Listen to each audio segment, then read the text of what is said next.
Queridos e amados irmãos, graça e paz do Senhor Jesus. Amém. Estamos reunidos nessa manhã para mais um culto de louvor e adoração ao nosso Deus. Quero saudar também os irmãos que em casa se encontram assistindo pela página do Facebook da nossa igreja. Nós estamos no culto de celebração de 127 anos de aniversário da primeira igreja batista em Paraíba do Sul. E eu quero convidar você que ainda não veio aqui no culto presencial, que você venha participar conosco hoje à noite ou no outro momento que você quiser participar, vir conhecer a nossa igreja, conhecer as pessoas que compõem esta igreja. Estamos felizes em receber aqui os irmãos do Quarteto Agnus e também o pastor Ezequias com a esposa que nos prestigia, trazendo a palavra nesse momento que nós temos aqui de aniversário da igreja. Nós vamos fazer uma oração agora de gratidão ao Senhor. Quero convidar os que estão presentes, que fiquem em pé. Também iremos orar pelo nosso irmão Jair Terceiro, nosso diácono. Sentiu um pouquinho mal agora na escola bíblica, foi levado ao hospital pelo irmão Osmar, mas ele está bem, viu, irmãos? Está bem, mas há uma disposiçãozinha e precisa ir lá ver lá o que de repente se é estômago, alguma coisa assim, se a pressão subiu, mas a nossa oração chega lá. Então, oremos, irmãos.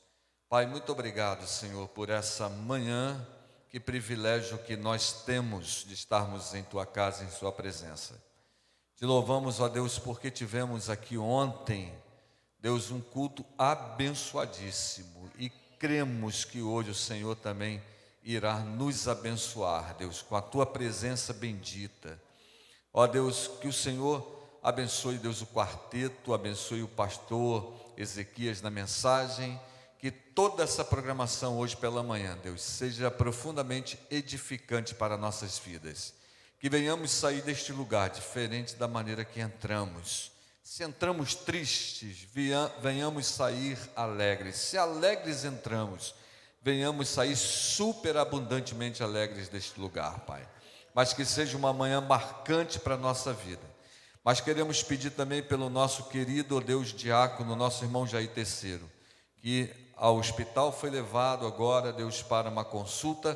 Que o Senhor abençoe teu filho, Pai, colocando a sua mão sobre ele, guardando a vida e usando, ó Deus, a vida dos médicos, ó Deus, que irão examiná-lo. Ó Deus, pelos irmãos também que em casa estão com Covid, que não podem estar aqui participando, a família da Cristina Seiber, ó Deus, a Vanilda, ó Deus, coloque também a sua mão sobre a vida dos teus filhos, da família deles, guardando, Deus, também cada um. Nós oramos assim no nome de Jesus. Amém.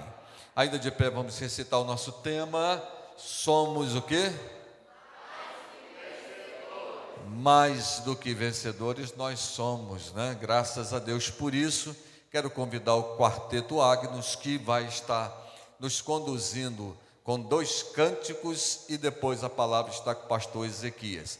No primeiro cântico do Quarteto Agnus, nós vamos ter um momento de recolhimento de dízimos e ofertas, e você vai poder vir à frente no momento de cântico, trazer a sua oferta até o altar do Senhor.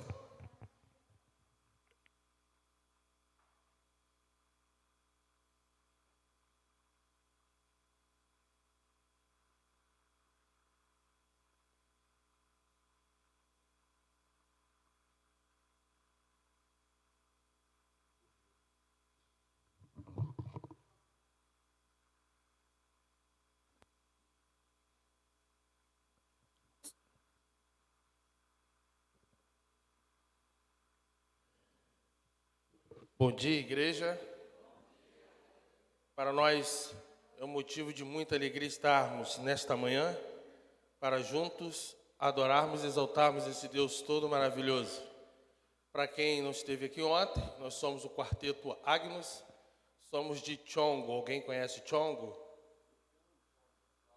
Chongonchalo. É uma forma de a gente dar uma melhorada, uma encorpada no nome da nossa cidade. Eu peço que os irmãos estejam orando por Chongonchalo, né?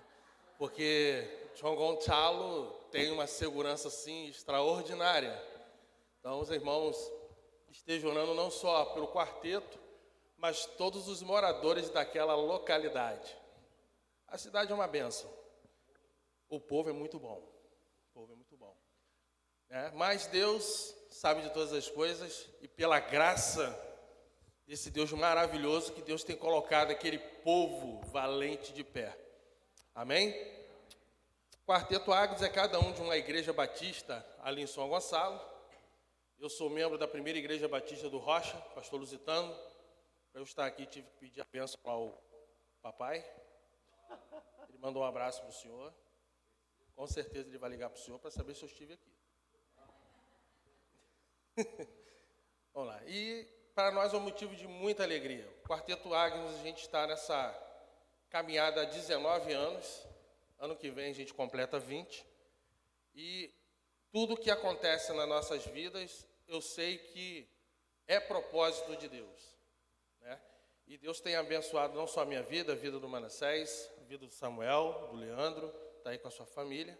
A Raíssa, a esposa do Leandro, faz assim. Danilo. Tranquilo?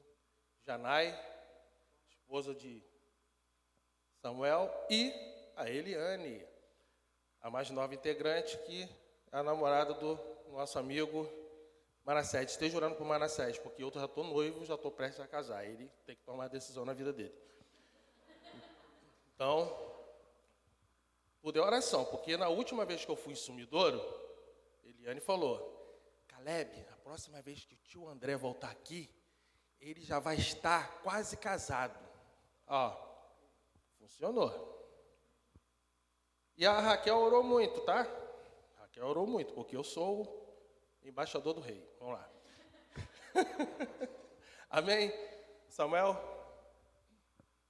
Vamos iniciar nessa manhã, naquela experiência de Isaías. Chamar de Isaías parece meio... Profeta Isaías, tu és santo. Não há nenhuma outra atitude da nossa parte de perceber a presença do Senhor entre nós do que dizer que Ele é santo. Isso quer dizer que nós sabemos quem Ele é e quem nós somos. Amém?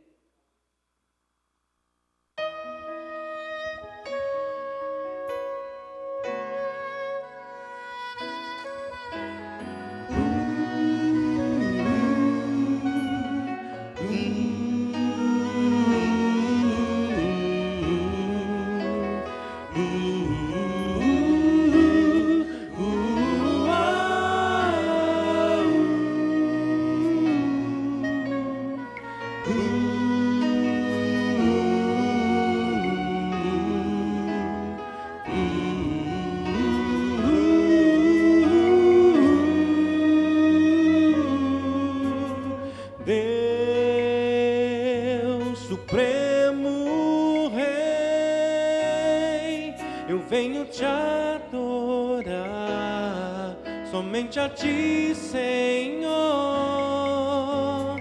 Pai e Redentor. Minha alma hoje vem cantar em Teu louvor. Tu és santo, Tu és santo, nossas vozes se unirão para render-te louvores. Tu és santo, Tu és santo, Tu és santo, Tu és, teus caminhos são de paz, Tu somente és santo, Tu és santo, Tu és santo. Nossas vozes se unirão para render-te louvores, Pai.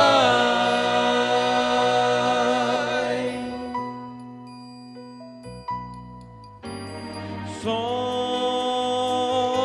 no Teu amor eu quero me esconder, pois quero em Ti viver. Só no teu olhar eu posso me espelhar e a perfeição buscar. Tu és santo, Tu és santo, nossas vozes se unirão pra render-te louvores.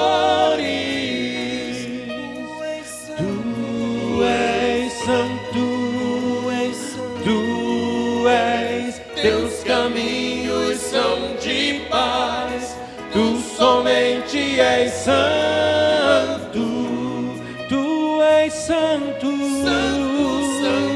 tu és santo, nossas vozes se unirão pra render-te louvores, Pai.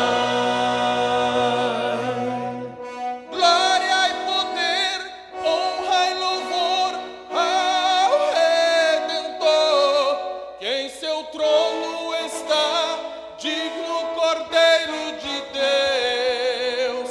Ah, grande Senhor e Salvador, digno de glória, que sentado está junto de Deus o Senhor.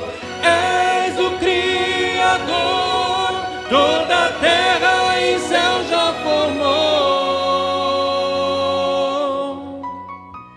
Tu és Tu és santo, tu és, teus caminhos são de paz, tu somente és santo, tu és santo, tu és santo, nossas vozes se unirão pra render-te louvores, Pai.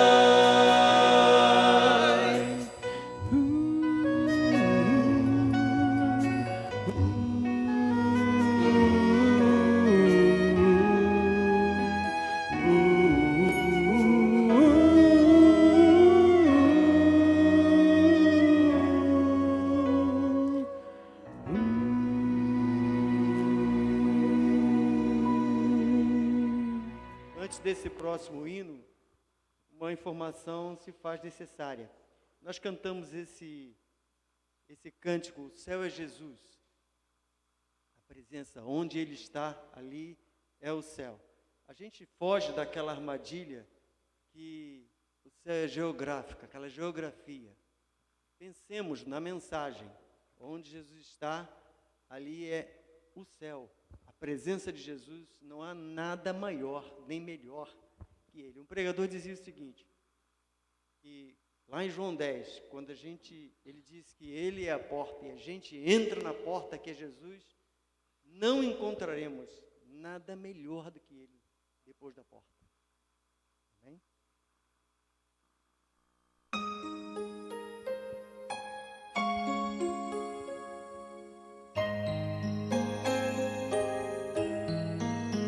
Eu já ouvi falar de uma terra sem igual, aonde tudo é paz e não há lugar pro mal. Almejo esse lar tão puro e sem igual, mas eu não sei o dia em que virá pra mim.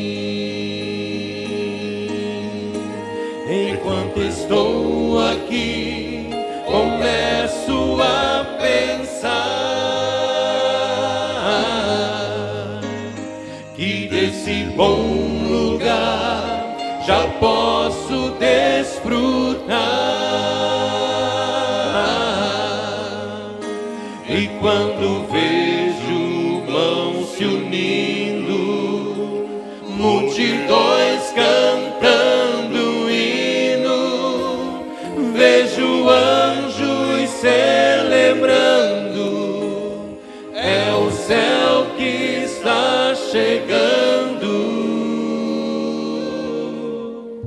Eu posso aqui provar as delícias deste lar. Se eu procurar viver como meu Jesus vive, em meio à luta e dor, eu posso estar em paz, pois meu viver já coloquei nas mãos do Pai. Enquanto estou aqui, começo a pensar e desse bom lugar já posso desfrutar.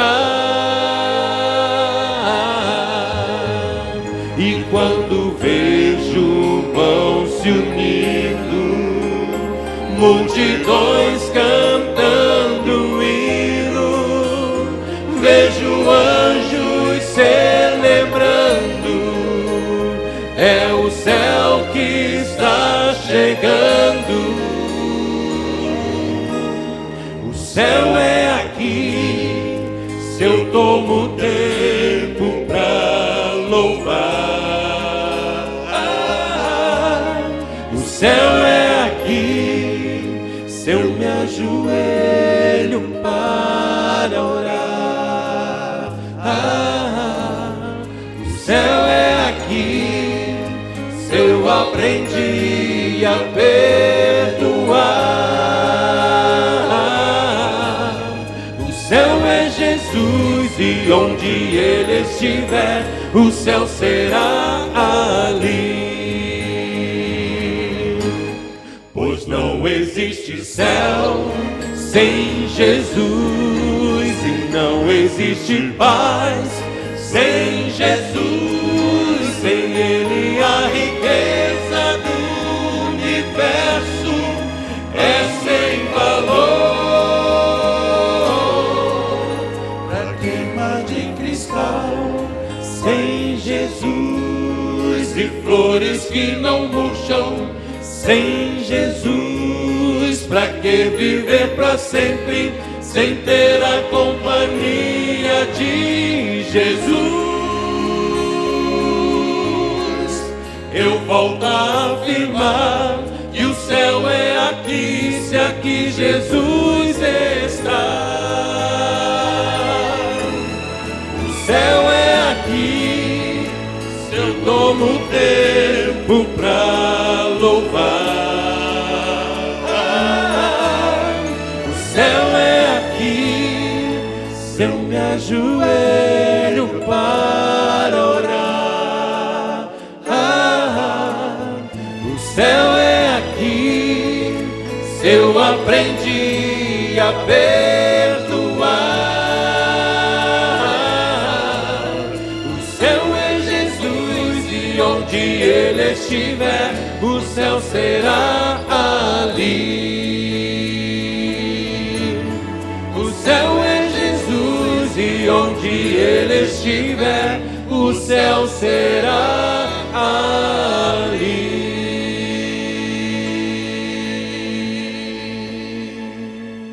Amém.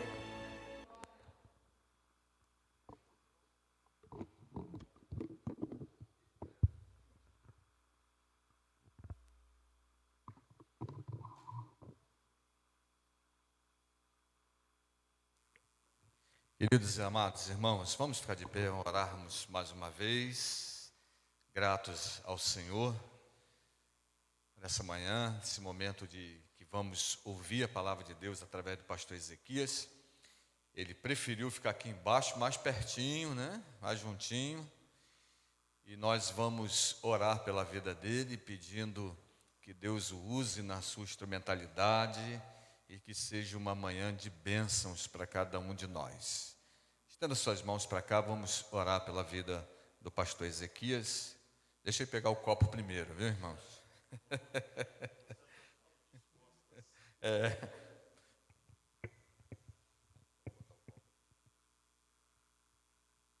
Vamos orar. Pai, nós queremos bendizer o Teu nome, Deus, por tudo que o Senhor tem feito em nossas vidas, pela Tua graça, pela Tua bondade, pela Tua fidelidade, Deus, pelo Teu cuidado, Deus, na qual o Senhor tem tratado a Tua igreja nesses 127 anos.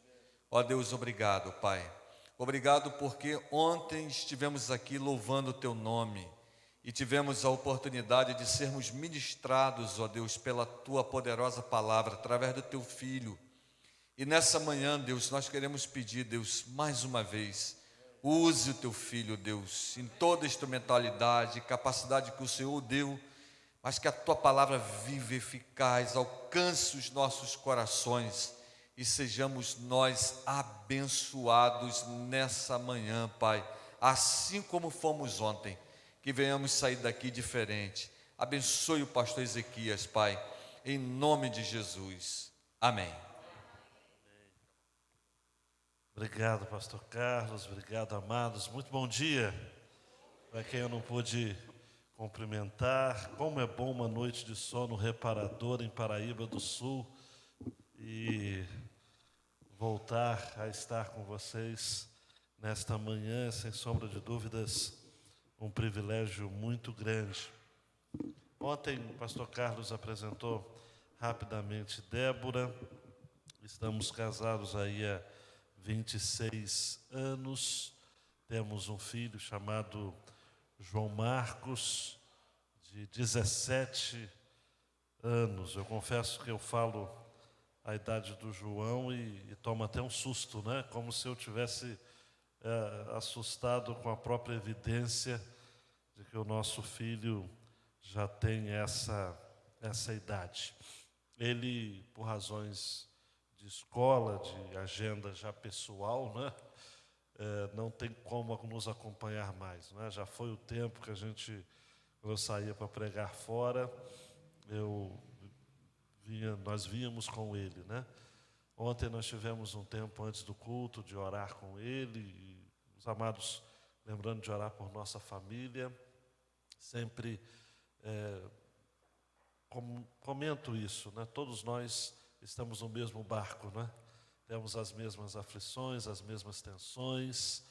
Deus tem nos abençoado muito em Angra dos Reis, já estamos lá há 28 anos na mesma igreja, desde 1994.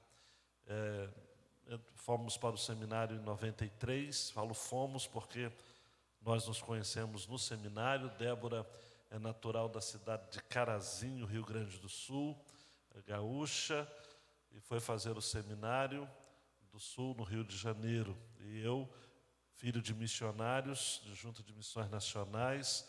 Na época, meu pai era missionário no Vale do Jequitinhonha, Minas Gerais.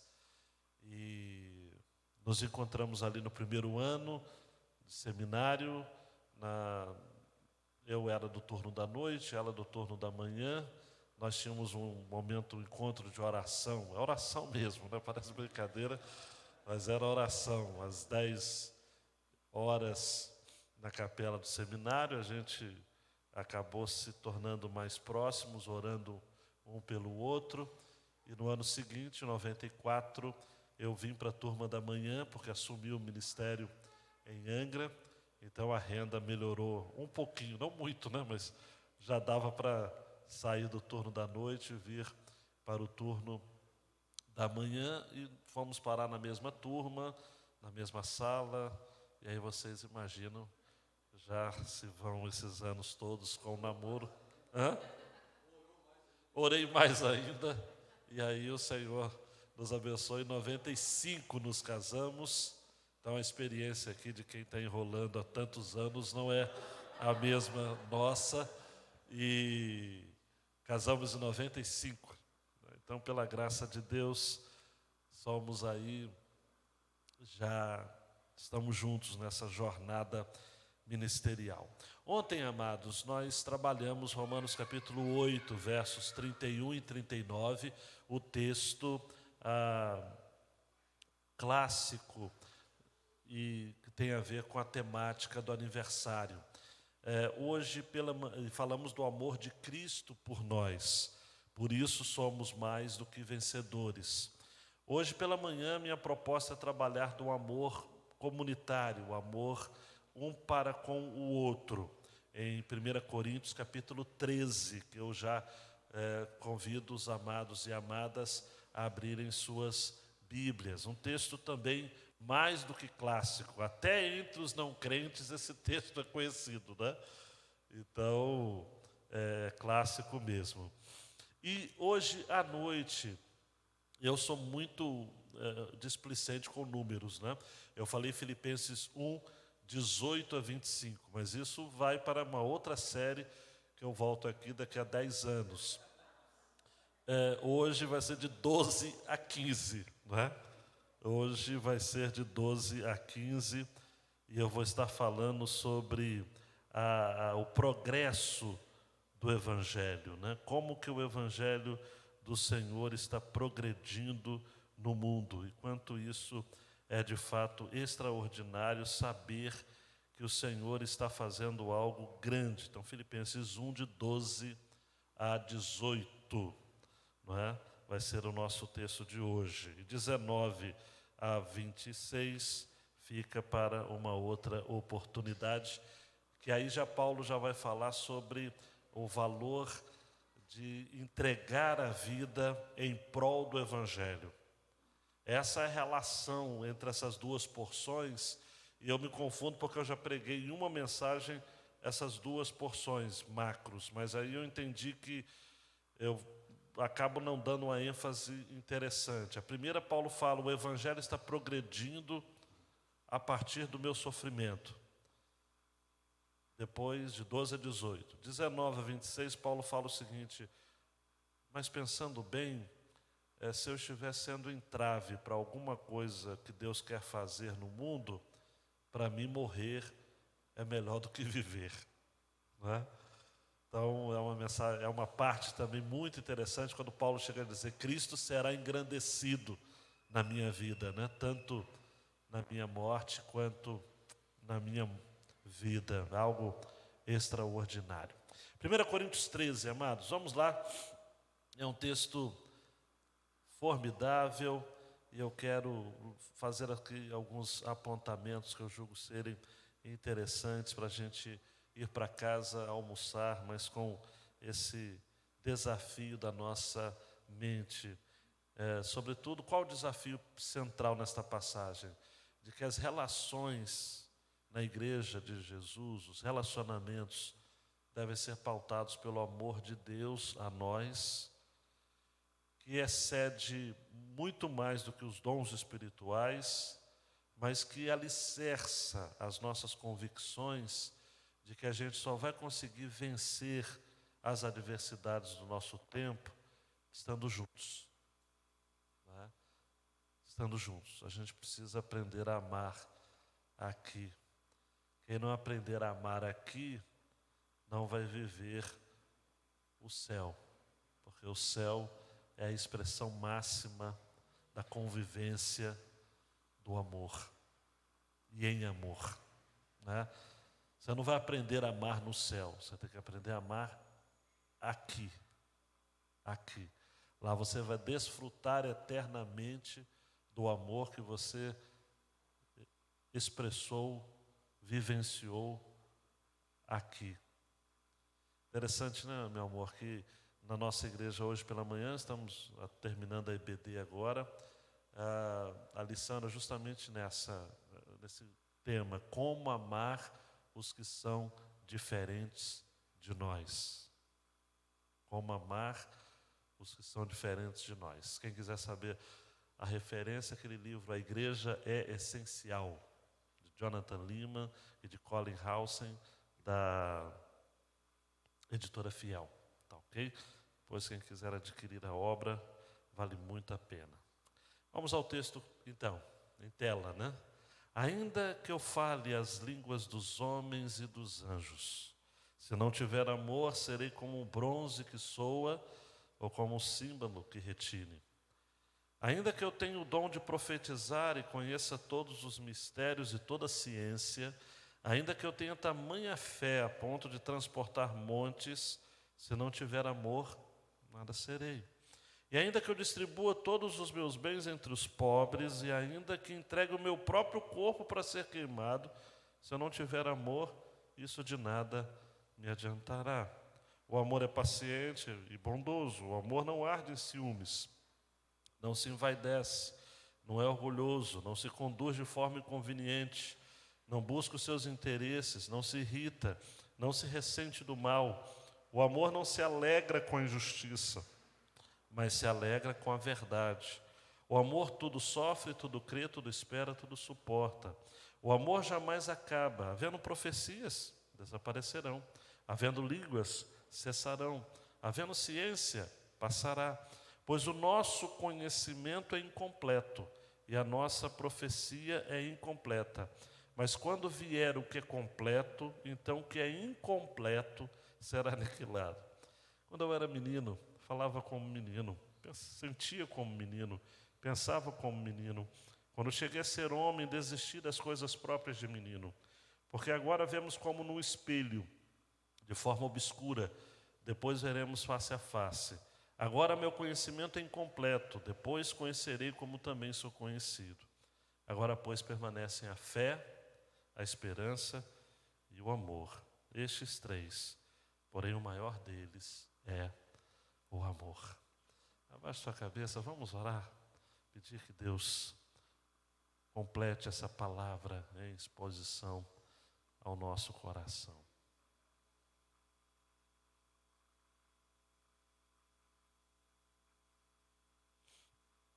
Por favor, Deus, fale sem limites a todos nós nesta manhã, em o nome do Senhor Jesus. Amém e amém. Eu entendo a estrutura desse texto da seguinte forma: os primeiros 3 versos, Paulo fala sobre a nossa dedicação em buscar os melhores dons. Há uma parte do versículo 1 que diz assim: e eu passo a mostrar-lhes um caminho ainda mais excelente, que está relacionado ao versículo 31, mas que em algumas versões pega essa parte e coloca junto com o bloco do capítulo 13. Porque Paulo estava falando anteriormente sobre vários dons espirituais. E aí Paulo termina o seu argumento dizendo o seguinte: olha, agora eu vou mostrar para vocês um caminho muito mais excelente do que o exercício de todos esses dons. E aí nos versículos 1, 2 e 3, Paulo fala: busquem com dedicação os dons, mas busquem na trilha do amor. Porque não adianta nada você ter dons espirituais, usando uma expressão que é muito própria do original, mas que você vai entender bem, não adianta nada ser carismático se você não tiver amor. Você pode ser uma máquina poderosa de dons, você pode ser a pessoa mais bem dotada espiritualmente da sua congregação. Se você não tem amor, você é um nada. É forte, mas é verdade. Você não é um nada. Depois dos versículos 4 a 6, Paulo define ou adjetiva o amor utilizando de recursos realmente linguísticos excelentes. E cada frase merecia uma mensagem de tão especial que é. Não? Grandes pregadores se utilizaram desses adjetivos para fazer mensagens extremamente preciosas.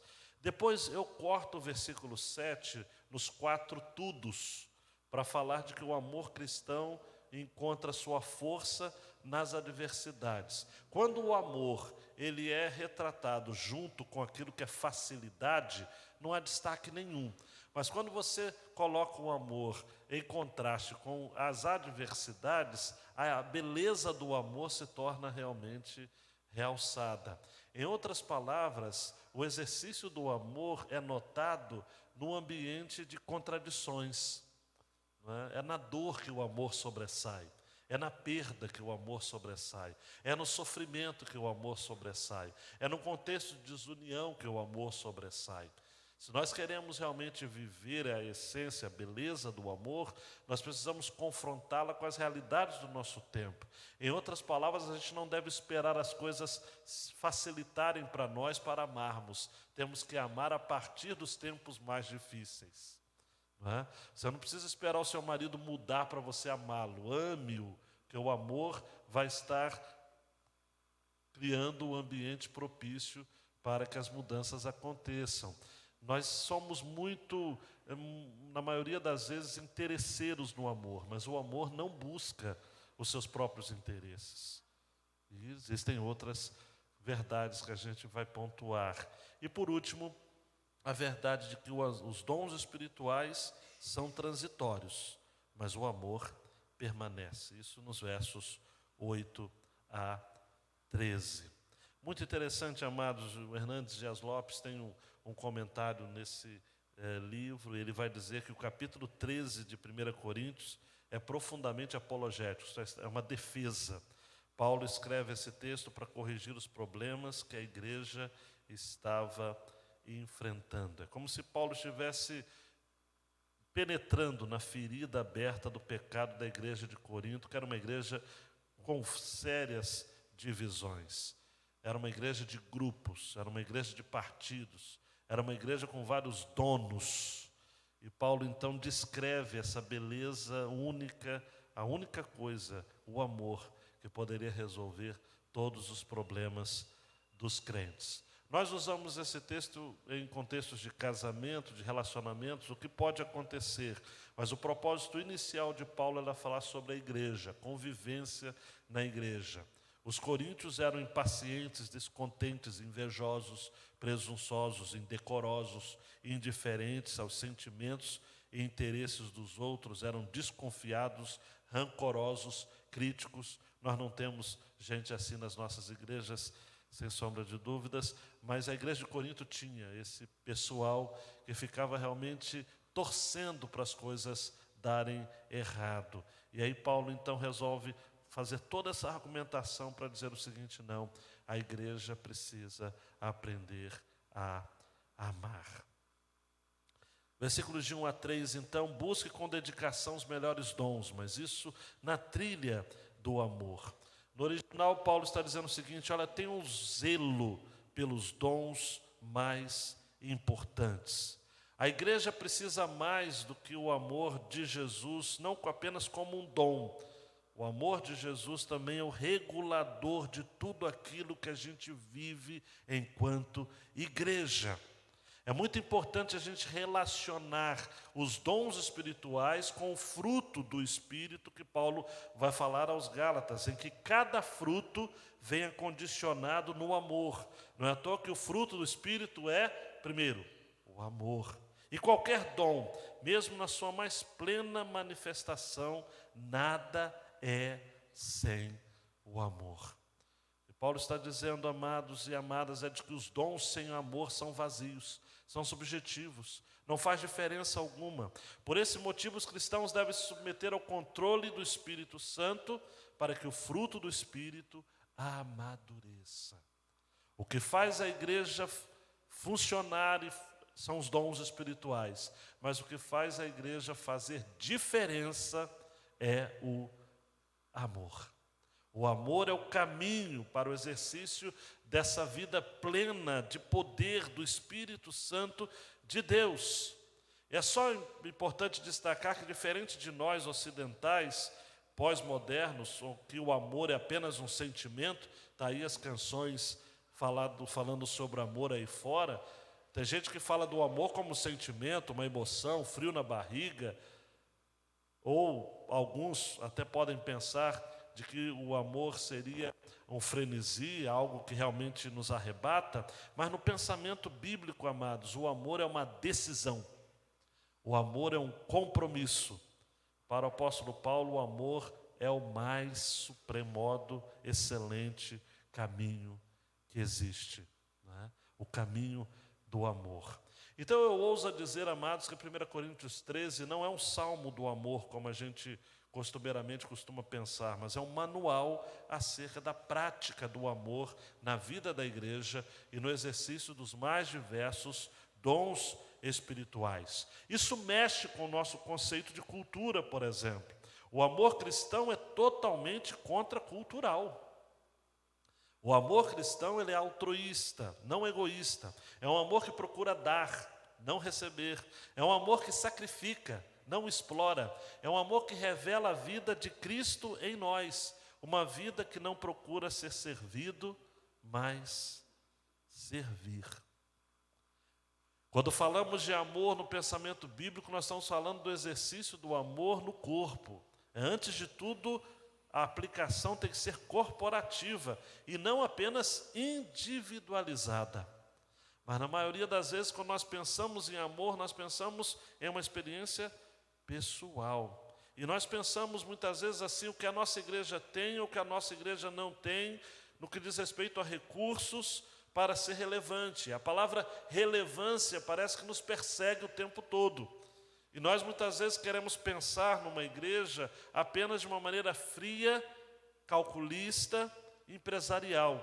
Mas no pensamento de Deus, do texto, amados, eu tenho aqui uma citação de um homem chamado Cheryl Wilch, que vai dizer o seguinte: descobri que não vem ao caso falar de igrejas fortes ou igrejas fracas, grandes ou pequenas, mornas ou frias. A única distinção que podemos fazer é esta: há igrejas que amam e há igrejas que não amam.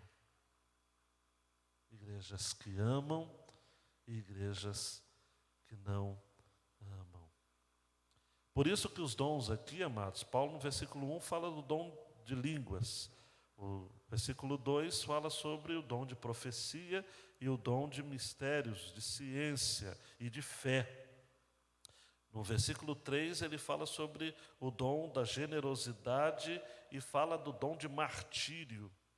Mas tudo isso, sem amor, é nada, tem o mesmo peso de um culto pagão ou tem o mesmo peso de um exercício de ignorância ou de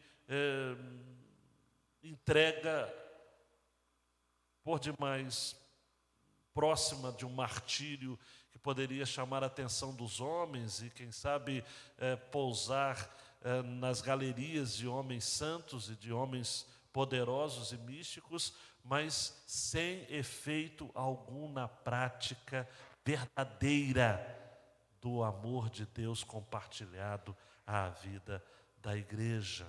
Pessoas de pouca piedade costumam ser muito barulhentas. Pessoas que não têm o amor de Deus e do homem.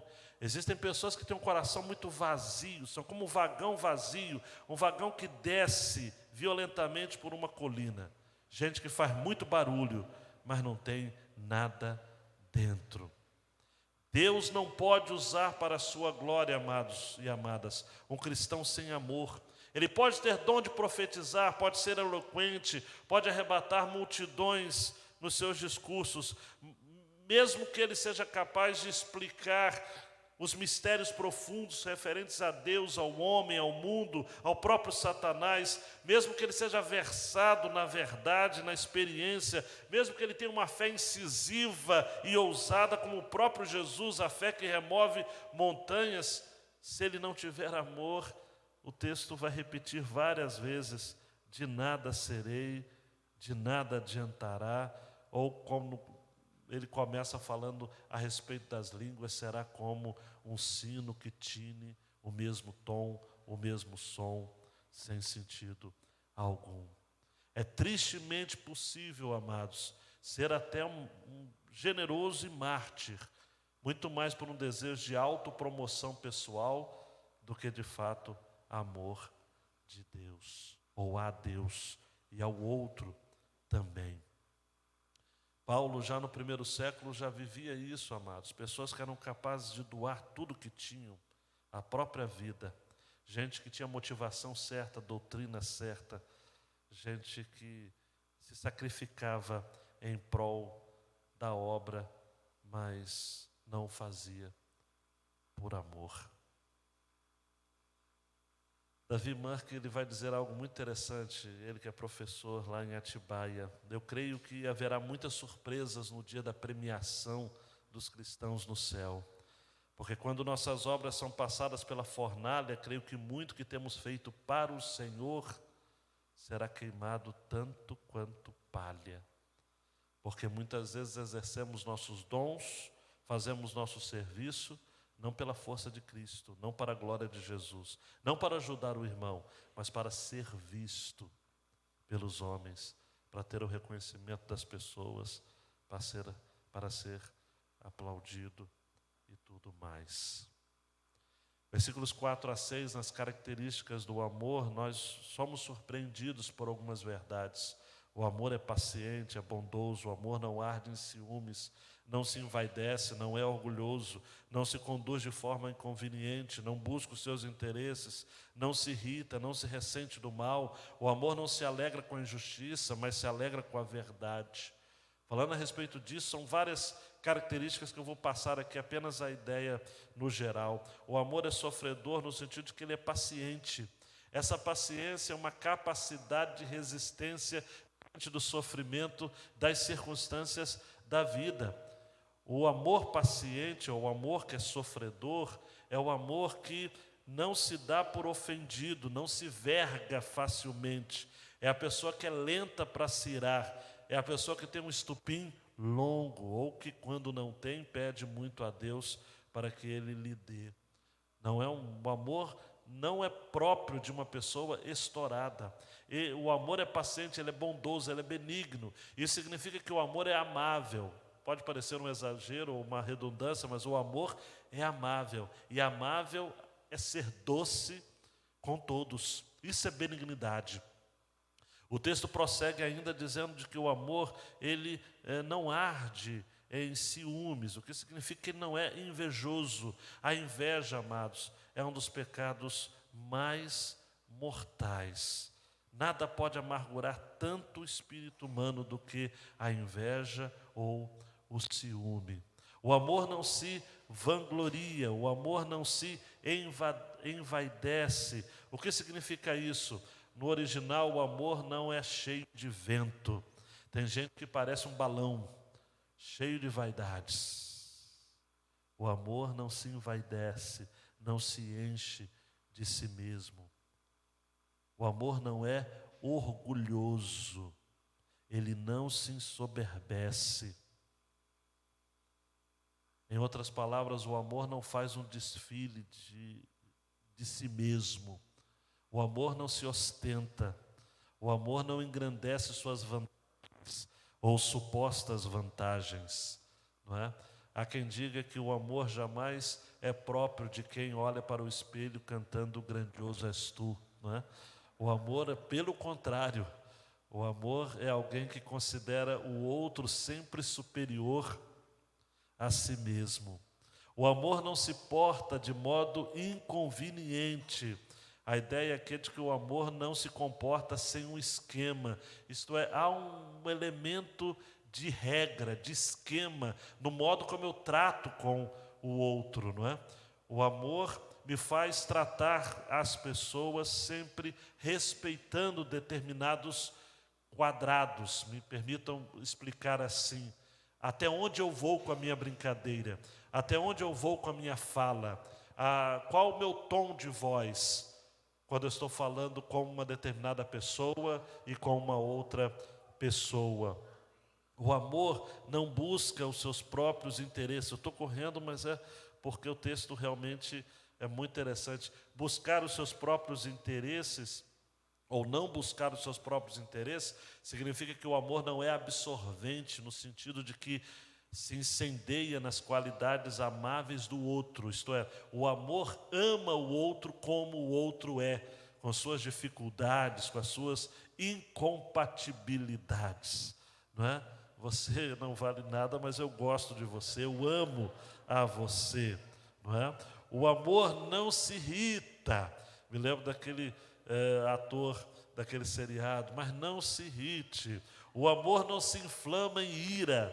O amor, ele não fica furioso, ele não arde em ira. A ideia de ira é se irritar, não é? A irritação é sempre um sinal de derrota. Quando nós perdemos, amados, o equilíbrio, nós perdemos tudo. nós perdemos tudo. O amor, ele não se ressente do mal, ele não suspeita o mal. Isso significa de que o amor, ele não armazena recordações de ofensas recebidas. Essa ideia aqui no original de não se ressente do mal, ou não guarda o mal, ou não armazena o mal, é a ideia daquela contabilidade. Não é do tempo de vocês, o pastor Carlos também não, que é jovem tanto quanto eu, quando nós íamos para uma venda e comprávamos com aquela cadernetinha. Anota aí na cadernetinha. A ideia do original é isso, o amor ele não faz registro de dívidas. Imagina alguém anotando na cadernetinha tudo que você vai comprar e de repente você chega para pagar e a pessoa diz, olha, não tem mais nada aqui. Né? O amor não guarda registros. Essa é a ideia. O texto prossegue, o amor não se alegra com a injustiça, ele se regozija com a verdade. Não se pode, amados, fazer festa com a tragédia dos outros, não é? Nós temos nas redes sociais, existe muito isso, né? Gente que, para ter mais likes, para ter mais curtidas, gosta de se utilizar de temas que são caros ao sofrimento dos outros. Não é? Existem youtubers, influencers do mal, são do diabo. Eles gostam de investigar a vida dos outros, contar os escândalos, se promover com os escândalos dos outros. Mas o amor não se alegra com a injustiça. O amor se alegra com a verdade.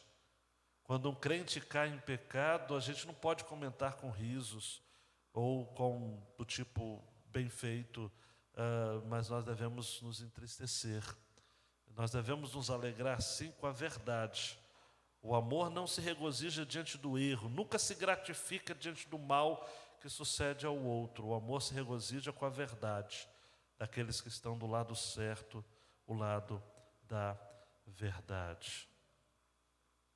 E aí no versículo 7 que eu faço um destaque, são os 4 tudos, né? Tudo sofre, tudo crê, tudo espera e tudo suporta. É a questão das adversidades e como o amor se torna forte nesse tudo, não é? Tudo sofre, tudo crê, tudo espera, tudo suporta. Interessante, amados, há um testemunho que li há algum tempo de Hudson Taylor, em que alguém disse de que ele era um cristão verdadeiramente consagrado, aquele missionário para os chineses, porque ele experimentou em semanas de convivência com ele, essa pessoa, que ele jamais dizia uma palavra favorável sobre si mesmo e nunca uma palavra desfavorável sobre outra pessoa, nem mesmo quando ele tinha muitíssimas ocasiões para ambas as atitudes.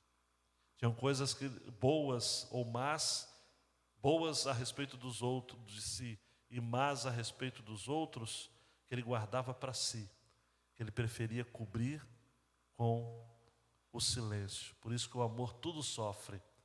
E a ideia de sofrer aqui tem a ideia de telhado, né? O amor cobre com silêncio acerca dos outros, dos erros dos outros e dos acertos de si mesmo. O amor tudo crê.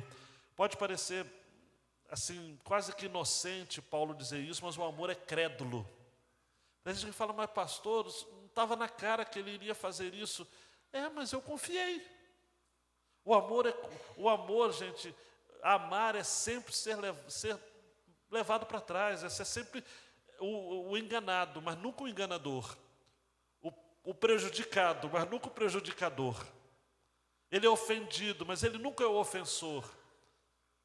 A igreja, amados, que é regida pelo amor, que recebe da parte de Deus a verdade, não abre mão da verdade, ela sempre vai sofrer ataques, ela sempre vai ser realmente desconsiderada ou, de certo modo, tentada a ser prejudicada, e em alguns momentos até o será, porque amar é crer.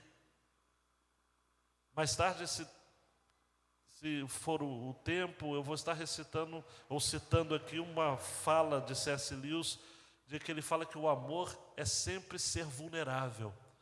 Não é? Quando a gente ama, a gente está abrindo guarda. Não tem como amar de guardas postas. Amar sempre é abrir a guarda. Não é? Ah, pastor, mas qual o limite disso em relação à inocência imatura? Existem limites, mas não vem ao caso aqui eu trazer essa diferenciação. Porque até mesmo porque é um limite muito fino, é um discernimento espiritual que o próprio Senhor dá. Mas Jesus radicalizou dizer que nós devemos andar a segunda milha com quem nos pede para caminhar uma, de dar a capa a quem nos pediu a túnica, de oferecer outra face quando nós somos ofendidos. Então, me parece que a lógica de Jesus é uma lógica que supera tudo aquilo que a gente tem hoje de justiça própria, né, e de merecimentos. O amor tudo espera, amados. O amor é interessante, né? John Stott vai dizer de que o amor se inclina para o coração de tal modo que nenhuma tarefa humilde é por demais vil para receber o serviço.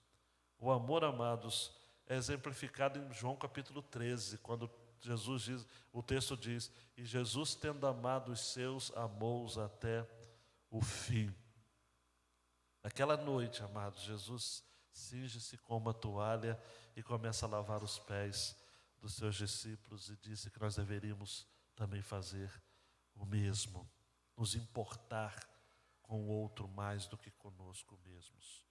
E por fim, o amor desse tudo, né? O amor tudo suporta. A ideia de suportar é ser perseverante, né? É ser tenaz.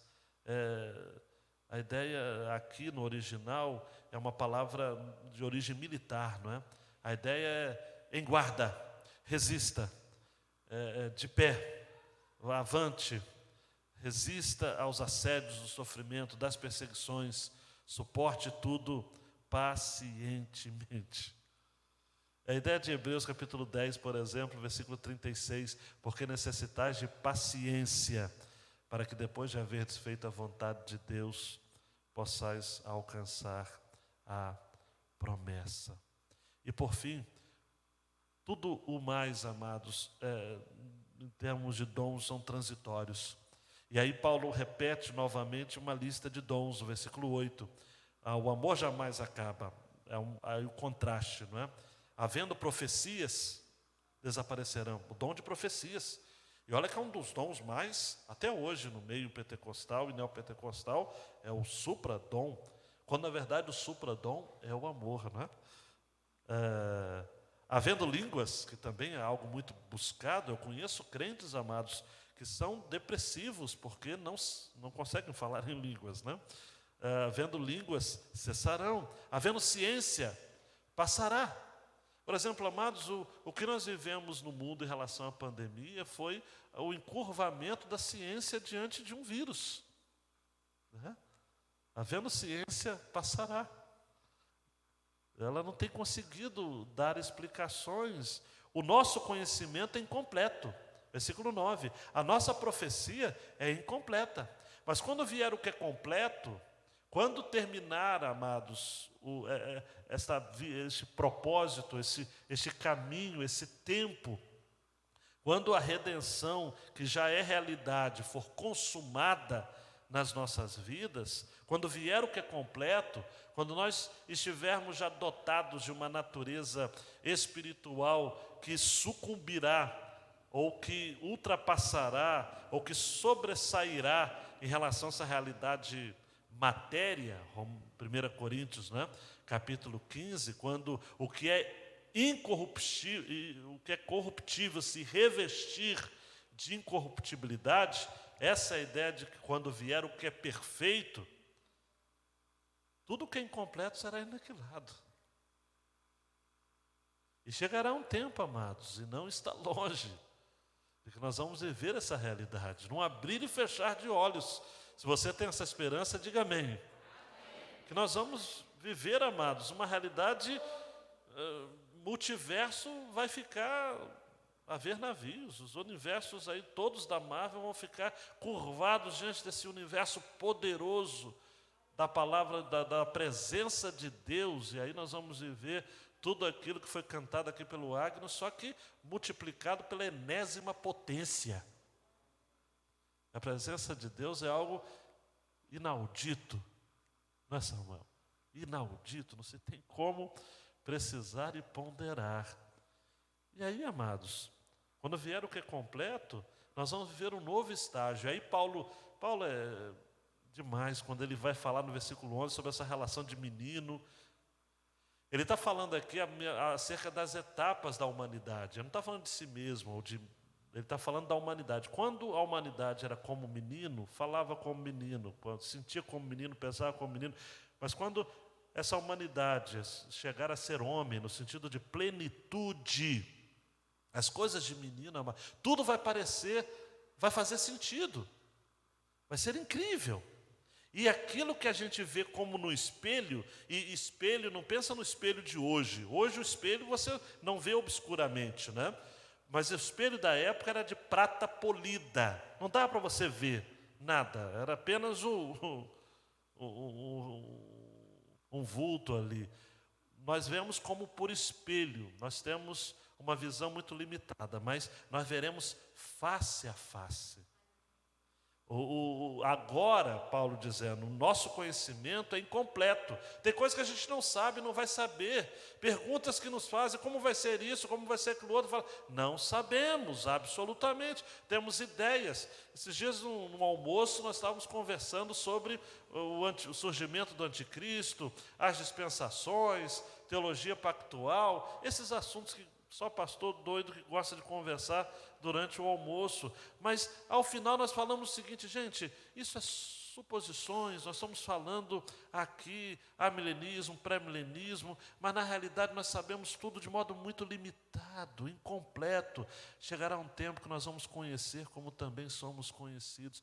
1 João capítulo 3, como Ele é, nós seremos e nos tornaremos. Seremos um só com Ele. Como vai ser isso? Não sei. Vamos nos conhecer? Não sei. O que eu sei, amados, é que eu vou chegar no céu junto com o pastor Marcos, que está lá sendo velado na igreja em Vilar Formoso. Como vai ser isso? Não sei. Mas nós vamos chegar juntinhos no Kairos, porque nós estamos presos ao Cronos, ao tempo relógio. E outras coisas que eu não quero botar minhoca na sua cabeça, não é? Mas nós vivemos aqui limitados ao tempo.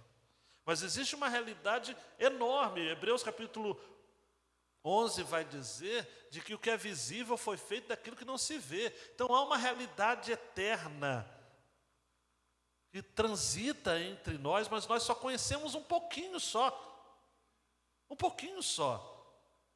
É igual a criança, teologia de criança. Eu gosto sempre de lembrar algumas histórias. A criança olha para o céu e fala assim, papai, quem mora lá em cima? E o papai fala, minha filha, é Deus, claro. Mas será que ele não podia pelo menos colocar a cabeça do lado de fora para a gente vê-lo, né? E aí o pai, conhecedor da Bíblia, falou, não, filha, ele já fez. Mas ele não colocou só a cabeça. Ele mandou o seu filho, veio por inteiro. Jesus é de fato a imagem do Pai. Colossenses, não é? Paulo aos Colossenses, é a imagem do Pai, de Deus, do primogênito do Pai. Então ele não colocou só a cabeça, ele veio de corpo inteiro e habitou entre nós cheio de graça e de verdade. Vimos a sua glória como a glória do unigênito do Pai. Evangelho de João, capítulo 1. Agora, pois, permanece a fé, a esperança, o amor. Esses três, o Agnus cantou essa música ontem. Porém, o maior deles é o amor. Sabe por quê? No céu não vai precisar ter fé, nem esperança. Mas nós vamos viver o amor. O amor jamais acaba, o amor é a substância da eternidade. As profecias, as línguas e a ciência, não sei se você vai entender línguas como idiomas ou não, não importa, não vou entrar nessa bola dividida, mas fato é de que o amor é o único que vai permanecer. Se você quer obter a eternidade, ame, ame, Tá ok? João Calvino vai dizer o seguinte: visto que a cultura, conhecimento das línguas e dons similares servem às necessidades existenciais da presente vida, não me parece que estarão em vigor quando esse tempo chegar. E não estará mesmo. Profecias serão aniquiladas, amados. Ciência desaparecerá. Coisas em parte serão aniquiladas. Nós vamos acabar com as coisas de menino. Tudo aquilo que a gente luta hoje para obter, e os mais jovens aqui vão entrar na universidade, se já não estão, muito conhecimento, muitos livros, e o muito estudar em fado da carne, Salomão vai dizer aos eclesiásticos, mas estudem, tá ok? Não estudem, não é um desestímulo, é apenas a ideia de que a gente não vai saber de tudo. Eu, quando estava fazendo meu curso de história, eu ficava encantado, mas eu dizia, eu nunca vou ler tudo isso, não é possível. Muito conhecimento. O homem logo encontra em si mesmo o seu próprio limite. Alex Carroll vai dizer o seguinte: o homem tem muito conhecimento, ele é capaz de ir à Lua, viajar pelo espaço sideral. O homem conhece muitos mistérios da ciência, consegue penetrar nos mistérios do macrocosmo, do microcosmo. O homem é um gigante. Todavia, tome nota, ele é um ilustre desconhecido de si mesmo. Hernandes vai dizer o seguinte: olha, quando chegar o fim e estivermos na eternidade, vamos conhecer plenamente, porque nós vamos ver Jesus face a face. Nós não nos conhecemos, amados. Nós somos muitas vezes os nossos próprios desconhecidos, os maiores desconhecidos. Mas Paulo diz que o conhecimento vai chegar quando chegar esse tempo. Nós vamos conhecer de ponta a ponta. Jesus é o perfeito. Ele é quem esperamos para vir. Ele vai nos esclarecer tudo. Nós vamos ser maduros plenamente. Henry Drummond tem um livro chamado Dom Supremo. E é um livro até, eu não sei se está sendo editado, que Henry Drummond foi um pastor puritano do século, se não me engano, 17. E o problema é que a Ed Ouro lançou esse livro, a coisa mais importante do mundo, alguma coisa assim, o Dom Supremo, que é a versão que eu tenho. E assusta os evangélicos comprar esse livro e ler, porque o prefácio é de Paulo Coelho. Mas é uma editora secular que lançou um livro de um pastor protestante. Então, mas o livro é bom, mesmo com o prefácio de Paulo Coelho. Que é um sermão de um pastor protestante. O livro todo é um sermão, apenas é prefaciado por Paulo Coelho. E ele diz, o pastor, não Paulo Coelho, mas o Henry Drummond, né? A vida nos oferece milhões de oportunidades para aprender a amar. Todo homem e toda mulher, em todos os dias de suas vidas, tem sempre uma boa oportunidade de entregar-se ao amor. A vida não é um longo feriado, mas é um constante aprendizado. E para terminar com aquela citação do C.S. Lewis que eu citei, amar é ser vulnerável. Ame qualquer coisa e o seu coração com certeza será arrancado e possivelmente quebrado. Se você quiser garantir que ele fique intacto, não deve entregá-lo a ninguém, nem mesmo a um animal.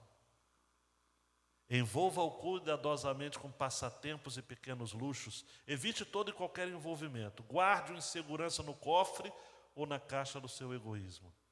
Mas nesse cofre seguro, sombrio, imóvel, sem ar, ele mudará. Não será quebrado. Irá tornar-se inquebrável, impenetrável, impossível de ser remido. A alternativa para a tragédia, ou pelo menos para o risco de tragédia, é a condenação. O único lugar fora do céu onde você pode manter-se perfeitamente seguro de todos os perigos e perturbações do amor é o inferno. Agora, enquanto a gente está aqui na terra, nós sempre vamos sofrer decepções. Porque o amor está em se tornar vulnerável. É assim. Dá tempo de terminar com uma ilustração, não dá? Eu sei que eu já estourei o tempo mesmo, então vou estourar mais 2 minutos. A Assembleia da Carpintaria. Nós, como batistas, uma igreja de 127 anos, quantas assembleias aqui já foram feitas, né? E a necessidade da gente viver o amor na igreja. Conta-se que na carpintaria houve uma estranha assembleia, uma reunião de ferramentas para acertar suas diferenças. O martelo, como sempre, exerceu a presidência, mas os participantes lhe notificaram que ele teria que renunciar. Por quê? Fazia barulho demais e o tempo todo passava golpeando. O martelo aceitou sua culpa, mas pediu também que fosse expulso o parafuso. Por quê? Porque ele dava muitas voltas para conseguir algo. Diante do ataque, o parafuso concordou. Mas por sua vez, menina, pediu a expulsão da lixa. Dizia que ela era muito áspera no tratamento com os demais. Estava sempre entrando em atritos. A lixa acatou, mas disse o seguinte: desde que renuncie também o metro, porque o metro vive medindo os outros segundo a sua própria medida, pensando que é o único perfeito. Nesse momento entrou o carpinteiro. Estão ligados quem é o carpinteiro? Que inclusive foi carpinteiro. Juntou o material, iniciou o seu trabalho. Logo ele pega, meu irmão, o quê? Martelo, lixa, metro e parafuso. E finalmente uma rústica madeira se transforma num fino móvel. Quando as ferramentas ficaram novamente a sós, quando o carpinteiro saiu, a assembleia reativou a discussão. Foi então que o serrote tomou a palavra e disse: senhores, ficou demonstrado que temos defeitos, mas o carpinteiro trabalha com as nossas qualidades, os nossos pontos fortes. Assim propõe um trato: não vamos mais ressaltar nossos pontos fracos e vamos passar a valorizar os nossos pontos fortes. A Assembleia aprovou a proposta. Todos tinham entendido. Entendido o que, meus irmãos? O martelo é barulhento, mas também é forte. O parafuso dá voltas, mas ele também une e dá força.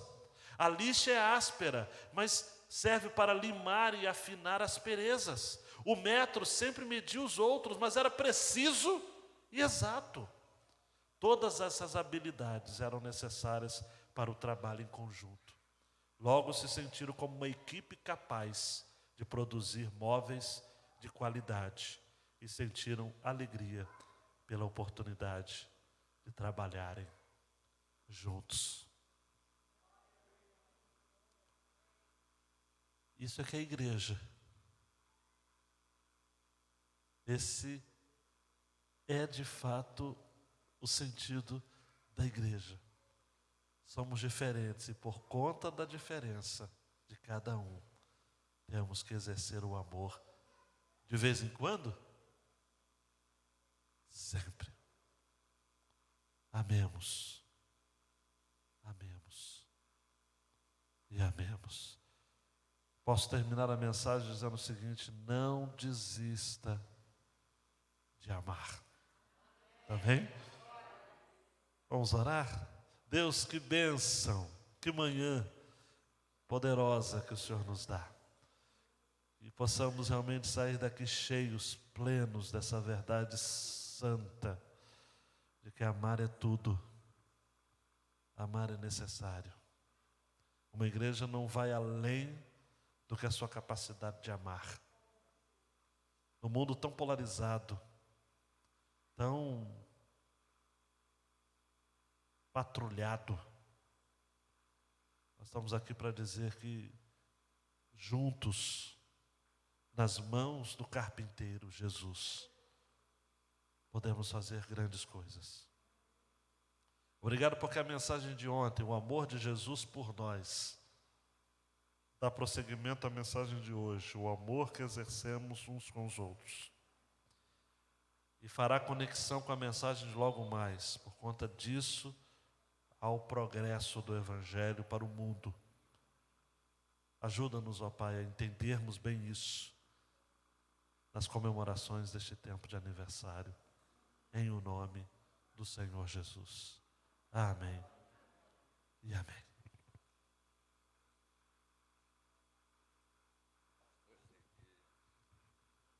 Está muito bom.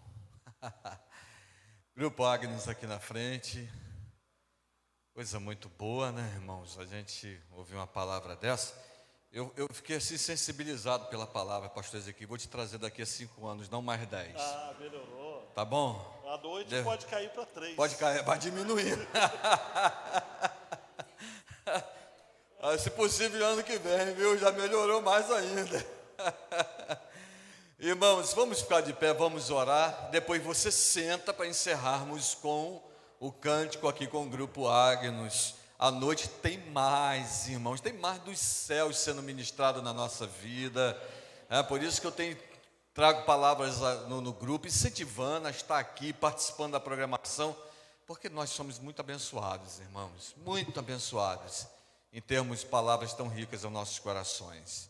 Feche seus olhos, curva a sua cabeça. Pai, muito obrigado, Deus, por essa manhã tão maravilhosa. Que bom, Deus. Que privilégio que nós temos de aprender do Senhor, Pai. Nós somos tão falhos, verdadeiramente. Às vezes botamos dificuldades nas coisas, criamos obstáculos, mas nos dê, Deus, esse discernimento que nós devemos amar. Nos ajude na caminhada, Pai, para que venhamos viver o que o Senhor deseja para a nossa vida. Agora, Deus, ao término desse culto, nos leve em paz, nos dando também, ó Deus, uma tarde abençoada. E hoje à noite, Deus, que venhamos estar aqui e não deixar, ó Deus, que nada nos atrapalhe de receber aquilo que o Senhor deseja ministrar aos nossos corações. Oramos assim no nome de Jesus. Amém. Louvemos a Deus com o Grupo Agnus.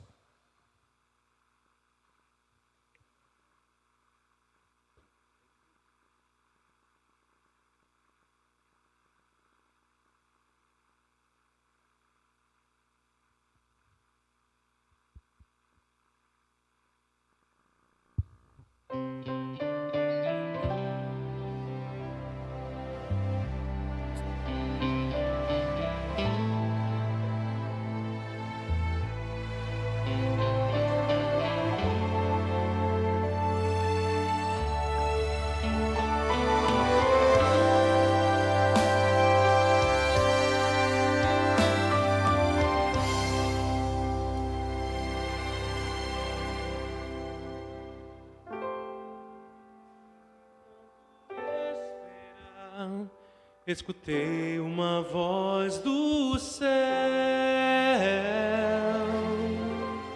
tão forte como um trovão, como águas a jorrar. Não tinha como duvidar, pude ouvir o coro cantar, e um anjo apareceu, e então sorriu pra mim. Mal posso esperar pra entrar então meu lar, conforme a promessa pela qual lutei, rever os meus amados em Cristo descansarão, e ao grande coro quero me unir e juntos celebrar Jesus.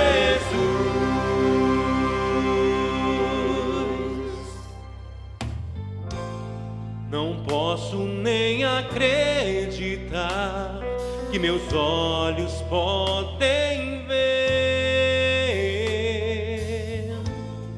a glória do Senhor Jesus, a estrela da manhã. Vestida noiva já está, com as puras vestes dos santos, a espera terminou. Meu nome Deus chamou. Mal posso esperar pra herdar então meu lar, conforme a promessa pela qual lutei,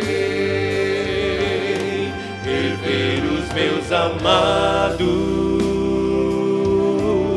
que em Cristo descansarão, e ao grande coro quero me unir e juntos celebrar Jesus.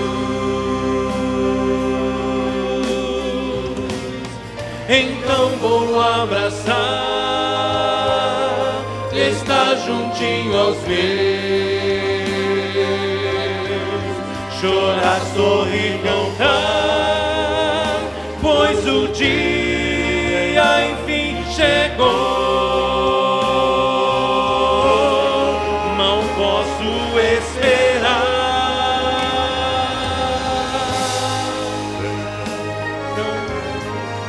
pra dar então meu lar, conforme a promessa pela qual lutei, erguer os meus amados que em Cristo descansarão, e ao grande coro quero me unir e juntos celebrar